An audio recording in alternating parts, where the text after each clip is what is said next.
পুরাতন বছরকে বিদায় জানিয়ে নতুন বছরকে সাদরে বরণ করে নেওয়া হয় বাংলা নববর্ষ উদযাপনের মাধ্যমে। এবারও তার ব্যতিক্রম কিছু হলো না, কারণ প্রতি বছর নর্থ পয়েন্ট স্কুলে এভাবে বাচ্চাদের নিয়ে আনন্দঘন পরিবেশে এরকম নববর্ষ উদযাপন করা হয়। আর বাচ্চাদের আরেকটা সবচাইতে বড় একটা বিষয় হলো বাচ্চারা এবার হালখাতা বিষয়টা কি সেটাও বুঝতে পেরেছে। আসসালামু আলাইকুম, সবাই কেমন আছেন? মৌসুমিস কুকিং ডেইরি পেজ থেকে সবাইকে স্বাগতম। চলে আসছি নতুন আরেকটি ভিডিও নিয়ে। আজকে অবশ্যই পুরো ভিডিওটা দেখবেন এবং নতুন বছরের নতুন কিছু আপনাদের সাথে উপস্থাপন করব, অবশ্যই দেখবেন। এই তো পহেলা বৈশাখের দিন সকালবেলা ঘুম থেকে ওঠার পরে মা ছেলে মিলে একবারে লাল সাদা ড্রেসে সাজিয়ে নিয়েছি, কারণ চলে যাব বাবুর স্কুলে, রাজশাহীতে নর্থ পয়েন্ট স্কুলে।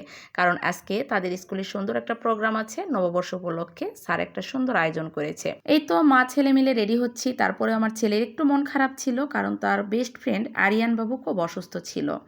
আর আরিয়ান যেতে পারবে না শুনে আমার ছেলে বলছে, আম্মু ভালো লাগবে না, কিভাবে যাব, আরিয়ান অসুস্থ, আমার খুব খারাপ লাগছে। তো আমি বললাম, বাবা আরিয়ান আল্লাহ রহমতে সুস্থ হয়ে যাবে ইনশাল্লাহ, আর অসুস্থতা তো বলে আসে না, চলো আমরা যাই একটু আনন্দ করে আসি, আর আরও অনেক ফ্রেন্ড আছে, তোমার ভালো লাগবে। আর আরিয়ানের জন্য অনেক অনেক দোয়া, খুব তাড়াতাড়ি সুস্থ হয়ে যাবে বাবা, আমরা সবাই দোয়া করছি, আল্লাহ তোমাকে খুব তাড়াতাড়ি সুস্থ করে দিবে। এই তো আমরা কথা বলতে বলতে চলে এসেছি, আমরা রাজশাহী তালাইমারি থেকে রওনা দিয়েছি। তারপরে তো বাবুর স্কুলে চলে আসলাম। এই তো বাবুর স্কুলে আসার পরে গেটে খালাদের সাথে দেখা, খালারা তো খুব খুশি। আর স্কুলে আসার পরে ভাবছিলাম যে আমি মনে হয় সবার পরে আসলাম, সব ভাবিরে এত সুন্দর করে সাজুগুজু করে স্কুলে উপস্থিত হয়েছে নববর্ষ উদযাপন করার জন্য। আমি তো অবাক হয়ে গেছি একবারে, যে কি ব্যাপার, সবাই কি রাতে কি ঘুমায়নি নাকি, আমি তো তাই ভেবেছিলাম। কারণ স্যার বলেছিল সকাল 7টায় প্রোগ্রাম শুরু করবে, 7টায় শুরু করেছে, কিন্তু আমার বাসায় একটু দূরে ছিল, এই জন্য আসতে আমার দেরি হয়েছে এবং রেডি হতেও দেরি হয়ে গেছে। এই তো বাচ্চারা এদিকে প্রোগ্রামও করছে, আর সব বাচ্চারা মিলে এদিকে খুব আনন্দ উল্লাস করছিল। আর এই তো আমরা এসে একটু সবাই মিলে আড্ডা দিচ্ছিলাম। এর ফাঁকে চলে আসলাম আমাদের সেই মিষ্টি মেয়ে বর্ষা ইসলাম। আর বর্ষাকে এতটাই কিউট লাগছিল যে সাজুগুজু করে সে খুবই দুষ্টুমি করছিল আমার সাথে। তো আমি একটু ভিডিও নিয়েছি, আর ওকে অনেক সুন্দর লাগছিল মার্শাল্লাহ, এই জন্য সে খুবই খুশি। নর্থ পয়েন্ট স্কুলকে এত সুন্দর সাজে সজ্জিত করার পিছনে একমাত্র অবদানই হচ্ছে নর্থ পয়েন্ট স্কুলের প্রিন্সিপাল আমাদের অমিত হালদার স্যার।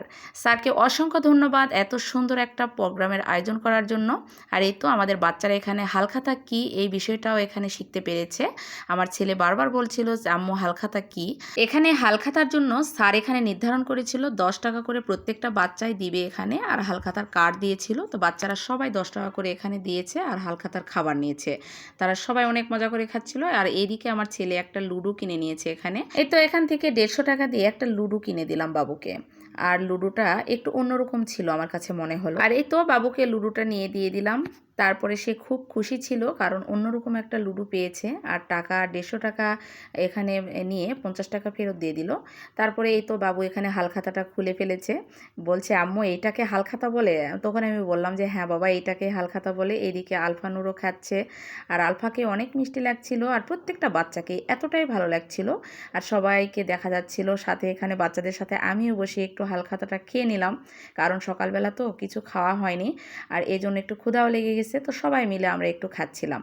তো মায়েদের জন্য একটা প্যাকেট আর বাচ্চাদের জন্য একটা প্যাকেট, কারণ 10 টাকা দিয়ে আমরা 2 প্যাকেট হালখাতা পেয়েছি। কত সুন্দর তাই না? আজকের হালখাতাটা কেমন লাগলো আপনাদের বলবেন কিন্তু। আর এই তো আমার বাবু এইদিকে তার ফ্রেন্ডকে নিয়ে একটু এখানে ফটোশ্যুট করছিল, আর এইদিকে সব বাচ্চারা এবং ম্যাডামরা সবাই মিলে এতটাই মজা করছিল, এখানে স্কুলটা একবারে পরিপূর্ণ। আজকের ভিডিওটা আপনাদের কাছে অনেক বড় মনে হবে, কিন্তু কি আর করার, এত সুন্দর একটা পরিবেশ আর এত সুন্দর বাচ্চাদের সব আনন্দঘন পরিবেশ, তো আপনাদের সাথে শেয়ার না করেই পারলাম না। একটু বড় হলেও কিন্তু কষ্ট করে সবাই দেখে নেবেন। নর্থ পয়েন্ট স্কুলের বৈশাখী প্রোগ্রামটা কেমন লাগলো অবশ্যই কিন্তু জানাতে ভুলবেন না। তো অনেক কথা বলে ফেললাম, আর কথা বাড়াবো না। সবাই ভালো থাকবেন, সুস্থ থাকবেন। সামনের দিন আবার নতুন কোনো ভিডিও নিয়ে চলে আসবো। নতুন বছরের শুভেচ্ছা সবাইকে। আসসালামু আলাইকুম।